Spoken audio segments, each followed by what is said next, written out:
I've met a lot of great people since I started the podcast. I want to share their stories and wisdom with you because they've been really helpful to me in my journey. Today, I'm going to talk to my buddy Stephen Campolo, a Florida-based fitness professional who is a self-described fat kid turned bodybuilder, trainer, and nutrition expert. We will talk about long-term fat loss, what skinny fat is, ideal body weight, and common errors beginners make on this episode of The Waiting.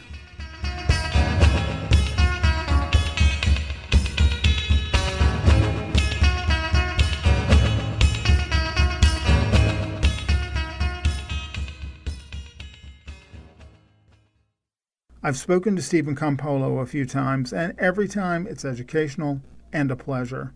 He's a fitness guru and a genuinely nice guy. I asked him what he thought about the disheartening research that has found that long-term weight loss is almost impossible.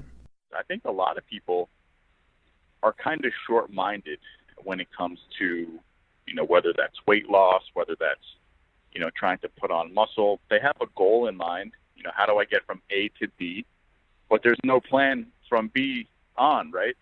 It's okay, I made it to B, but now where do I go?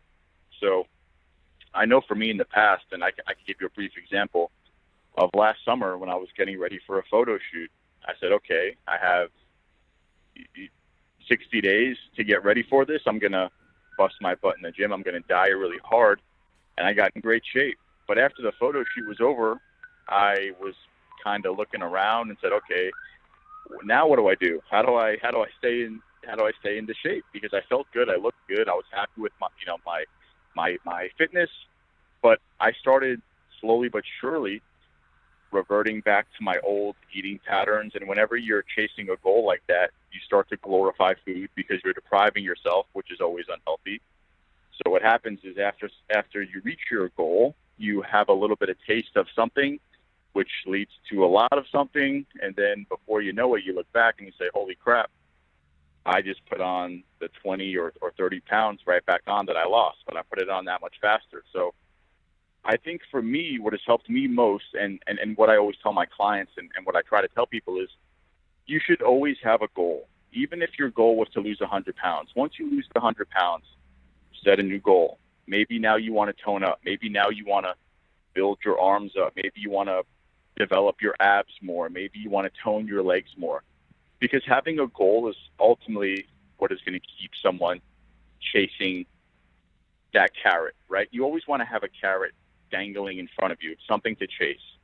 And for me, that's what's been the biggest help as far as keeping it a lifestyle. I always need to feel like I'm working towards something. There are some people that just have it in them to where they don't crave bad foods. They don't crave the foods that I crave. They don't binge eat. They don't have the same struggles I have. Maybe because I was really overweight when I was younger. I don't know. But I'm one of those people who have to have something to work towards. And regardless of how small or big that goal is, I find that if I have a goal in front of me, I'm going to be that much more disciplined with my diet, with my training. It's going to keep me accountable. And ultimately, my most successful clients have had the same results. When they have a goal to reach, that's when they see the biggest life changes. That's when they feel good, not just for hitting their goal or about fitness, but they just feel overall better about life. We all want to be working towards something, regardless of how big or small. So I think setting goals is ultimately key when it comes to not just achieving weight loss, but sustaining it long term. Yeah, no, I like that. That's a really interesting idea. And again, that might not be applicable for some people. Some people just have it within them.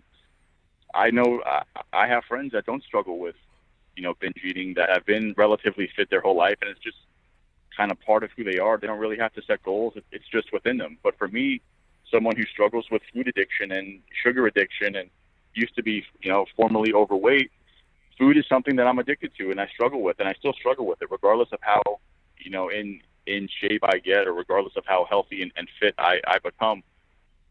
I'm only a few months away from being right back to where I was. So I try to keep that in the back of my mind. And again, each of us have different internal motivations. And we really have to take a look inside and say, okay, what's going to keep me motivated? And for me, that's accountability. Having something to reach towards, having a goal, that's what's going to keep me on the straight and narrow when it comes to my nutrition. And again, some people might not need that, but I know for me, I need that. And again, for a lot of my clients who have struggled with food addiction, it's helped them dramatically. So I think each individual has to look at themselves and realize what's going to keep them either hitting those goals or staying at that place. And you touched on something really important, and it's part of the reason that you and I started talking on Instagram and then started talking in real life, is because unlike a lot of people in fitness, you used to have a problem with your weight. Most trainers, most people in fitness don't get it because they've never been there. So tell the listeners a little bit about your story, and how you got to this place. Yeah, I would love to. So some of you may know already, I was very overweight as a kid. I've just always had this love affair with food since I'm a child. I really didn't know any better growing up, and it wasn't until I started going through puberty and getting interested in girls, I was like, okay, I have to do something about this. All my friends were going on dates and going to the school dances and getting attention and playing for the school baseball team and football team, and here I was, overweight, not getting any looks from girls, and that's kind of what led me on this path that said, okay, we have to do something about this. So it was really over the period of, I want to say 6 to 8 months, where I just virtually starved myself, ate chicken and broccoli every day, went for 5-mile jogs at nighttime after I would get home from school, and lost all this weight. But then I had this kind of like skinny, fat, unattractive body. So that led me to start working out, start going to the gym, and starting to build muscle. But it's just been such a process over the past 15 years of just learning, what works, what doesn't work, and doing so much research and talking to so many different professionals in the industry and field, and sorting through a lot of stuff that has really led me down this journey. And, what I try to share with people is kind of where I've been, the struggles I've had to deal with as far as food. I think a lot of people think that once you lose weight or once you get in shape, that all of your emotional connections to food or all of your cravings magically disappear, which really couldn't be further from the truth. I think a lot of times when you start a diet program or when you start to lose weight or begin a fitness journey, some of those issues actually exacerbate themselves and become worse, because now you're glorifying food even more because you're telling yourself you can't have it. So you really have to do almost an internal look at yourself and try to figure out why that relationship with food is there in the first place. I know I've had to do this for myself, and a lot of times it started when we were younger, and we don't really know what's causing it. Sometimes it's stress, sometimes it's emotion, sometimes it could be a whole number of issues, hormonally, your gut health, and I think a lot of us have to look at that on an individual level and try to figure that out. But for me, it's been a process of not just getting in shape, not just getting healthier, not just getting fit, but really trying to figure out what caused me to go down the other path as far as binge eating and an unhealthy emotional connection with food. Because at the end of the day, that's the most important thing. It's not about how I look physically. It's about my relationship with food. I mean, food is meant to be enjoyed. There's no doubt about it. Food is fuel for the body. But like anything else, like drugs, like alcohol, if it's misused, then it could lead to some serious health issues. Of course, heart disease being one of those. So it's a lot deeper than just physical appearance and fitness. Yeah, I agree with you on that. I certainly agree with you on that. One different, I think in some ways it is like a drug or alcohol addiction, but there's one big difference. You can't go cold turkey on food. Like I can say, I'm never going to drink again, which works for some people. I can't say I'm never going to eat again. Well, I mean, I guess I could say it, but I'm going to die.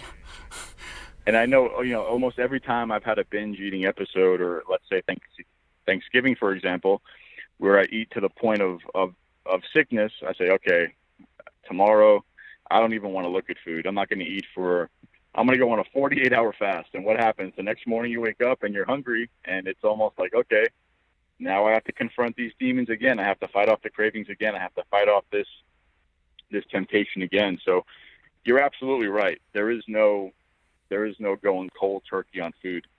And that's where I think the emotional connection and the mental connection with it really has to be identified first before we make these irrational promises to ourselves that we're going to, transform our bodies without first controlling these other things. That's right. And you just used that phrase, irrational promises. We have a very short memory about the last time we made irrational promises.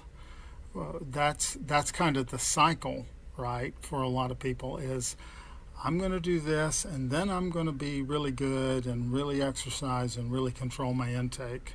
And then they fall off the wagon, forgetting that just yesterday they made all these promises to themselves.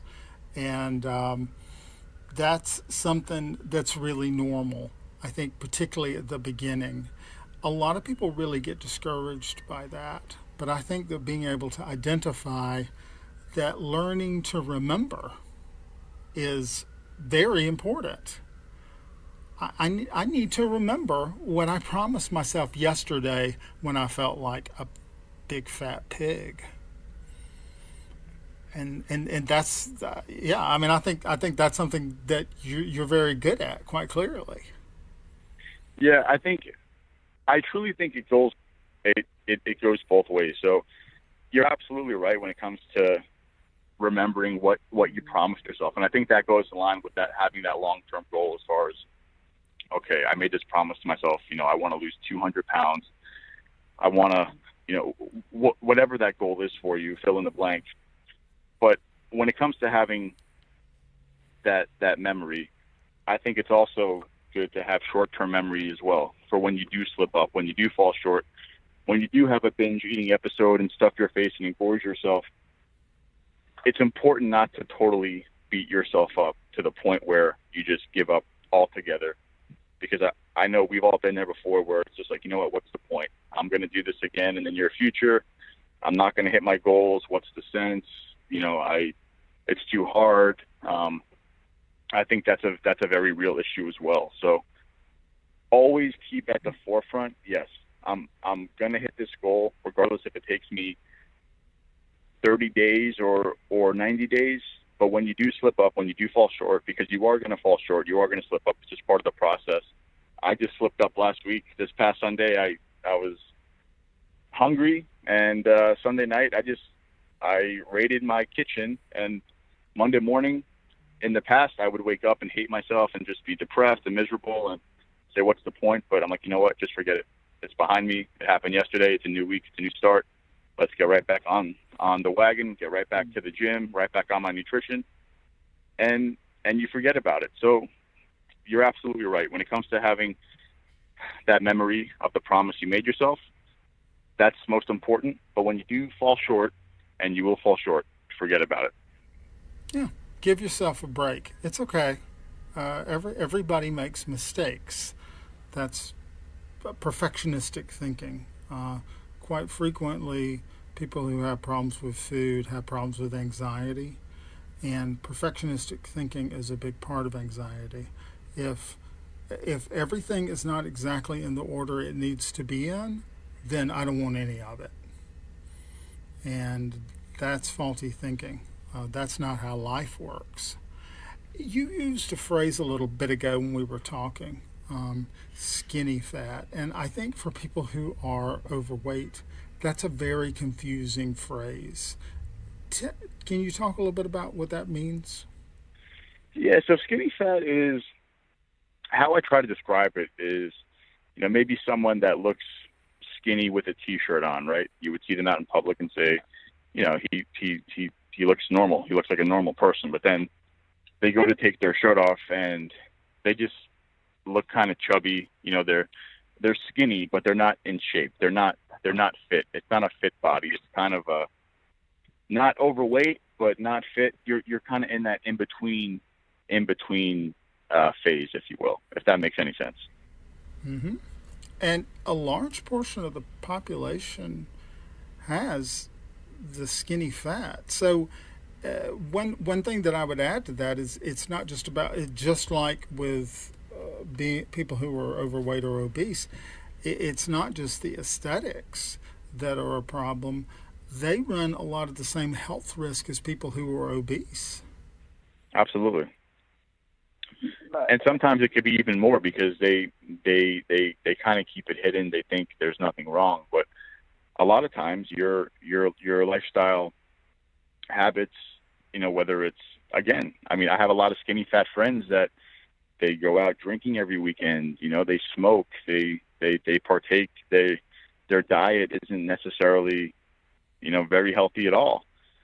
But they have this skinny fat physique, and on all accounts, you would look at them in public and say, okay, he looks pretty healthy. He looks like, he's in relatively good shape. But oftentimes, a lot of these people are actually in worse shape than someone who might be obese. So you can't really be deceived either by someone that looks like they're healthy when sometimes they're not. Agreed. How do you think? I'm seeing some discussion. I'm on a listserv of reporters who are looking for experts to comment on things. And the past couple of weeks, I've seen this phrase "ideal body weight" come up quite a bit. How do you think we can actually know what our ideal body weight is, or do you even think is that a real thing? I can't agree with that. I can't. I have never met. Just to put it in perspective, I have never met someone, and I'm friends with a lot of the top guys and ladies in the fitness industry. Some of the people you've seen on magazines and at some of the biggest competitions in the world. I have not once ever had someone tell me, or when I ask them this question, say, I'm at the ideal body weight for me. That's something that's always changing. If you think you have to lose 20 pounds, oftentimes I found you probably have to lose more than 20 pounds to achieve the body you're looking for. For me, I think body composition is something that's always changing as well. If you're consistently going to the gym and living a fitness lifestyle, you're going to be building muscle. You're going to be losing fat. Oftentimes it happens at the same time. So your weight might even go up if you're building muscle, right? So this whole idea of having an ideal body weight is almost a false premise. I think people have to get more comfortable with using the mirror as a guideline in order to see the changes and progressions they're making, because scale weight is just that. It's scale weight, right? If I look like crap, yeah, but I'm quote unquote at my ideal body weight, then what does it matter? I'd rather look good, but maybe be a little heavier on the scale because I put on 5 pounds of muscle in the past, 6 months, right? So I think a lot of people get too hung up on scale weight and ideal body weight. It's really a false metric. I think it's a metric to have, but to put all your weight literally into that isn't the healthiest ideology. Well, and that is the conclusion of season 1 of this show, is that weight is irrelevant. If I weigh 5 pounds more, but it's 5 pounds of muscle, that's a good thing, not a bad thing. And aesthetics, this body composition question, that's very hard for people to wrap their heads around. That's one of the metrics. I think that body fat ratio is much more valuable, but that's really hard to record. Aesthetics, I can do that all the time. I can be checking in with that a lot. So it's funny you mention that because I'm actually meeting my videographer here in the next hour. We're going to go document me getting my body fat scanned and tested through one of the most advanced body fat scanning techniques out there right now. So I wanted people to have, kind of an idea of what that looks like in order to get more of an accurate depiction of, what true body fat analysis is and why we should be using, again, using the mirror first and foremost, and using some type of accurate body fat measurement system versus just using the scale, because the scale, again, if you had more carbohydrates yesterday and more sodium yesterday and you step on the scale today, your weight's going to go up and you're going to think you put on fat when, again, that's just completely false, right? So there are a lot of other ways to more accurately document your body composition. When you're starting to work with clients who are, struggling with being overweight, what are common errors that you see them make at the beginning? Like just kind of things that they're doing either when they come in or when they first start. Like what are some common errors or mistakes or misunderstandings do you see in them? So one of the things I see as the biggest issue is people either greatly underestimate how much they're eating and they overestimate how much they actually work out. I think once someone starts tracking or measuring what they're actually consuming on a daily basis, they're able to see, okay, now I understand why I am gaining weight or why I've gained the weight I have in the past, 6 months to a year, whatever that is, because a lot of people don't really understand how much they're actually consuming. And I know this was something that I had to really look at as well. I never wanted to measure my food. I never wanted to track my calories. I thought that was kind of insane when people would do that.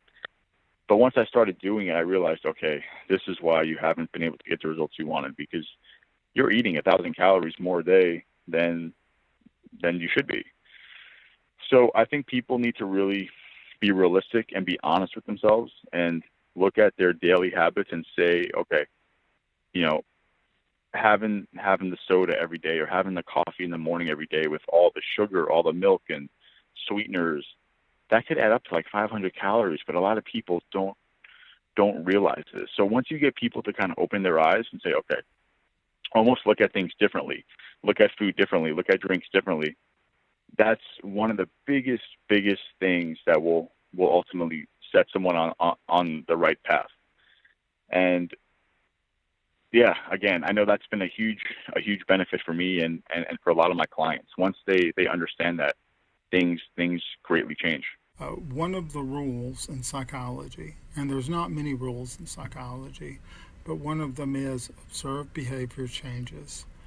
When I start looking at something, it becomes something else. And that's food consumption, it's spending, it's sleep. Any metric changes the minute you start looking at it. So I totally agree. And when it comes to measuring things, it doesn't just have to be nutrition. Even when you go to the gym, I think I don't put too much weight into heart rate monitors and things of that nature.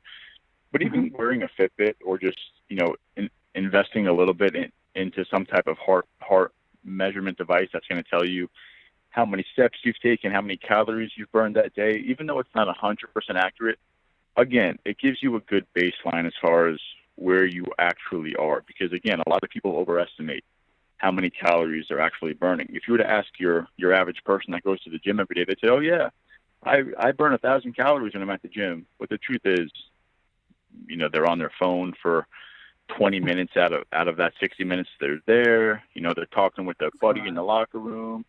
Their heart rate isn't even really that elevated. Their rest times are 3 to 5 minutes between sets. So that's why I'm so adamant about tracking things, because tracking things will give you a real life, real time picture, and then you know how to make adjustments moving forward to reach the desired outcome.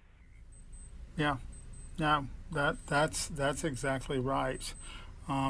People are notorious for not reporting accurately about their own behavior because they don't want to face it. And as you keep digging deeper, you keep finding more and more things that need to be manipulated, not only can be manipulated or changed or removed or altered, but really need to be to get your progress going in the right direction. I just wrote a post about how tricky salad is, and people who are on, in the regular world, they think, oh, well, salad is diet food. But there's a big difference between what I think about when I think about a salad and between the Thousand Island crouton-laden thing that people are eating at their steakhouse. Well, for instance, if I go to, like you just said, if I go to a restaurant, a lot of times I just love salad, not because it's healthy, but I just enjoy a good salad. I have 2 big salads a day, with protein, with avocados, with olive oil, with, healthy fats. But if you go to a restaurant and it has the calorie count on there, like a lot of restaurants do, I know in New York City they have that now. Next to the salad, you'll see just like a regular salmon salad or a grilled chicken salad, you'll see some of these calorie counts over 1,000 calories. And I'm like, wait, that can't be if it's just grilled chicken and, lettuce. Even if it has some cheese or maybe some croutons, but oftentimes that calorie calculation is including the dressing, which a lot of people don't include. Like when they're tracking things, they don't think of dressing as having that many calories because they're just putting a little bit of dressing on, but that little bit adds up over time. So, a little, again, hidden calories, things like that. Those are things we have to be mindful of. That's right. It's all cumulative. And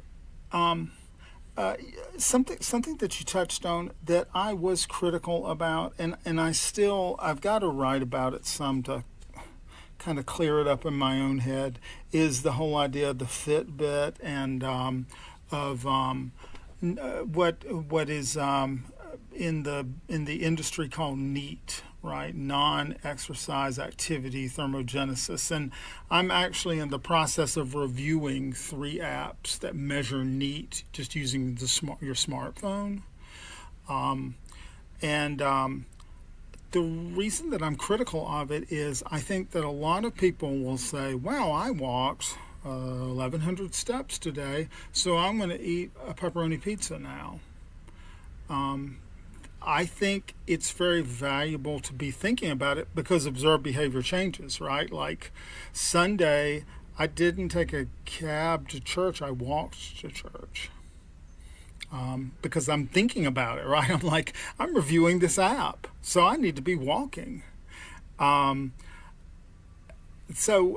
NEAT, the idea of NEAT, of this non-exercise activity, is really important, but it could really be misinterpreted. It can, and that's another. NEAT. There's a few different metrics that impact that. So even, and this is why food choices is so important. So, for instance, someone eating a higher protein diet, your body actually has to raise its core temperature to digest protein higher than it would if you were to eat carbohydrates and fats. So a lot of people don't realize that, but you're actually burning more calories just by consuming more protein in your diet. So that's something that affects, the NEAT calculation, right? Having more muscle on your frame is going to impact your NEAT. Muscle is alive. A lot of people don't realize it, but muscle requires energy to keep on your body, and your body burns calories at rest with the more muscle mass you have on your frame. So that's why when people ask me, hey, Stephen, am I better off doing 30 minutes of cardio or 30 minutes of weights? And I will tell them weights every single time, because I realize that you're only going to be burning the calories when you do cardio at that moment in time. But when you lift weights, there's going to be impact in the future and the days to come and the months and years to come if you're consistent with it, because your body has to support that muscle mass. But again, it contributes to NEAT. So there are a lot of things that you can do to impact that. That doesn't require you necessarily going to the gym or going for a run. Just some of our daily habits, including our diet, greatly impact that. So that's a great point. No, and I think that your point is really well taken, because I have certainly made the error that a lot of fat people make of, like, I'm just going to run. I'm just going to do tons and tons of aerobic exercise and no weight-bearing exercise. Our body acclimates to that really quickly. No, absolutely, yeah, and that's why a lot of people that run every day. Again, I'm not talking badly about running by any means. It's great for heart health. It's great for cardiovascular health. But if your sole objective is just to run every day, your physique probably isn't going to be something that you're going to want to attain. It's just not an attractive looking physique because you haven't built really any real muscle mass. Your metabolism is great at adapting. That's why people who are cardio bunnies and spend 2 hours a day doing cardio, or just go to the gym and just do cardio, your metabolism adapts relatively quickly because your body's job is to keep you alive, right? So the more cardio you do, your body sees that as almost a threat, and it will slow your metabolic rate down in order to hold on to your body fat stores, because that's what's going to ultimately keep you alive. Your body doesn't realize it's 2018 and we can go to the grocery store right up the road and eat whenever we want, and your body still thinks it's 5,000 years ago, and its primary objective is to keep you alive. So that's why, right. Again, overdoing cardio, under eating, crash dieting, which is what a lot of people do, will always lead to a huge rebound effect, because it's just unsustainable. Yeah, right. And I was that guy who you're talking about who was doing 2 hours of cardio. I was in there and I thought, wow, I'm just going to see the weight fall, and the weight doesn't fall. It flatlined, and that was it. I was locked, and that was a huge failure for me. Yeah. And just to give you a follow up on that, so we follow each other on Instagram, and I was doing a 21-day get lean challenge about 2 weeks ago, and I lost about 15 pounds doing that. But once I stopped doing that, I cut cardio out. I started eating a little bit more, and what's crazy is my body actually dropped more pounds by cutting out cardio and increasing my calories. So, how does that happen, right? Like, a lot of people think it's just calories in, calories out. How does that happen physiologically? It just doesn't make sense, because a lot of people just go by the law of thermodynamics. But, there's a lot of hormones at play. And again, when you overdo cardio, you're raising cortisol levels. Cortisol is responsible for storing fat, for holding on to water. So your weight might go up. It might stay the same because you're doing all this cardio. So, you have to be very, again, you have to be very methodical and just understand your body, not overdo it. Don't overthink it. I think a lot of us overthink it, and that just leads to a negative result. Agreed. I agree 100%. How can people get in touch with you if they're interested in knowing more? Yeah, so the easiest way is just to find me on Instagram. My handle is at Stephen, Stephen, Campolo, Campolo, at Stephen Campolo. And again, feel free to shoot me a DM. I'm here to help. I truly make myself available to help as many people as I can. So even if it takes me a few days to get back to you, because sometimes my messages get a little bit out of control, just shoot me a DM. Say, hey, you heard me on David's show, and if you have a question or have a concern, I am happy to help. So that's the best way to find me. Fantastic, and he is responsive, I can tell you, because this is a man who's on his social with a vengeance. If I reach out to him, he hits me back. He hits me back. Yeah. So well. Thank you so much for your time. I really appreciate it as always. Once again, that's Stephen Campolo, StephenCampolo on Instagram, and you'll see a link to him on our show page, waitingpodcast.com. Give him a follow. I walked out of my talk with Stephen and into my meeting with my trainer, Ryan. I was back from my third body assessment on my new workout and nutrition program, and even though I had my doubts, it seemed things are looking up. I want to know about your contest. Ryan had his first contest this weekend, and I've been waiting diligently to ask him about it. It went well. It was the first contest of the season is usually kind of like a warm-up type of show. It's really more to just get back on stage. I mean, it's been 4 years for me, and kind of work out some of the kinks in terms of posing and peaking for the show with any manipulations I'm going to do with carbohydrates, and it just gives you kind of a sense of where you're at. So in that regard, it was successful. I mean, I think that I was the best that I've ever looked, and I still have 5 more weeks to dial things in. I probably have to lose a good 5 more pounds of body fat to really be, or 5 more pounds at least, to get to where I want to be.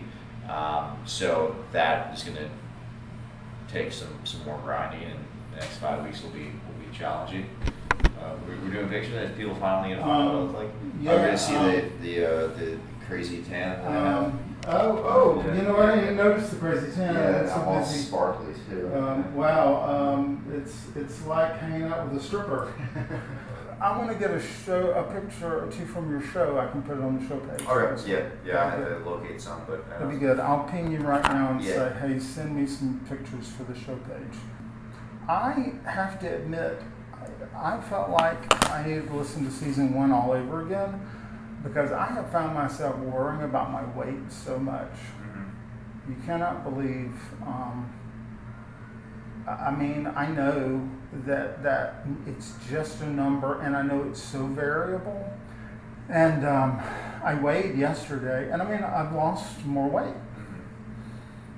But the day before, I thought, I'm going to weigh today, and I can't remember what the number was, but it was not as good as yesterday's number, and today's number was not as good as yesterday's. And it just reminds me how variable weight is. It's how much sodium.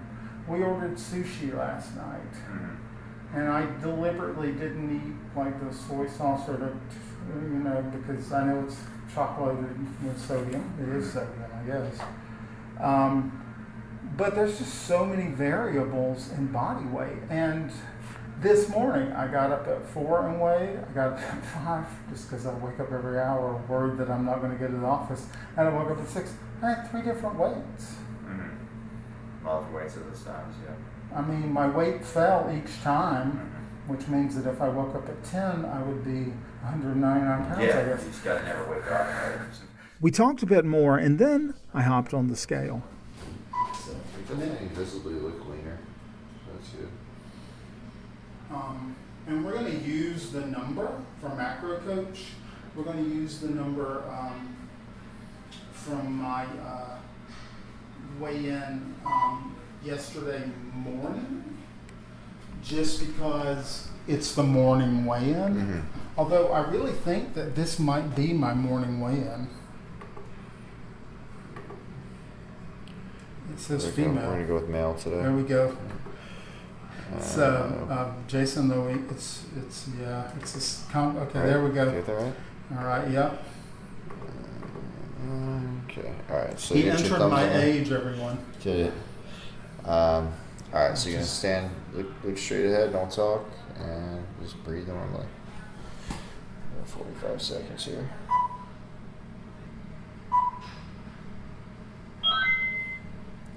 Sound of success. Then came the measurements. Let me think a plastic measuring tape would be.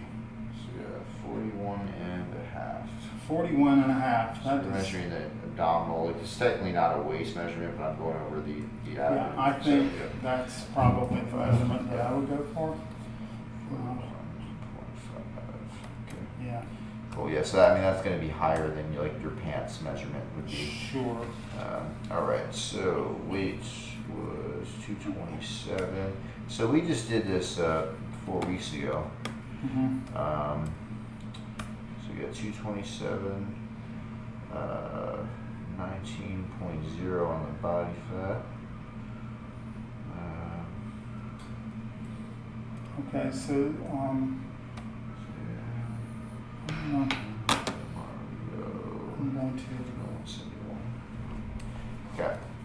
Yeah, so it looks like the weight is down about 4 pounds compared to last time.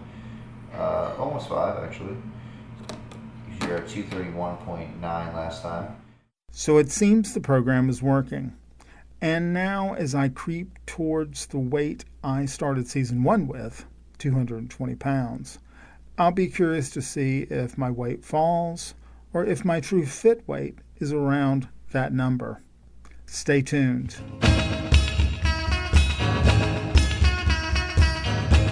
Please keep in mind, the information in this or any episode of The Weighting should in no way be construed as medical advice. Always consult a physician before attempting to lose weight or beginning any sort of exercise program. Are you curious about my eating and exercise plans? More dietary information than you'd ever want to know and maybe a picture or two? Head over to weightingpodcast.com, which has links to the show page for today's episode, as well as all of my social media channels.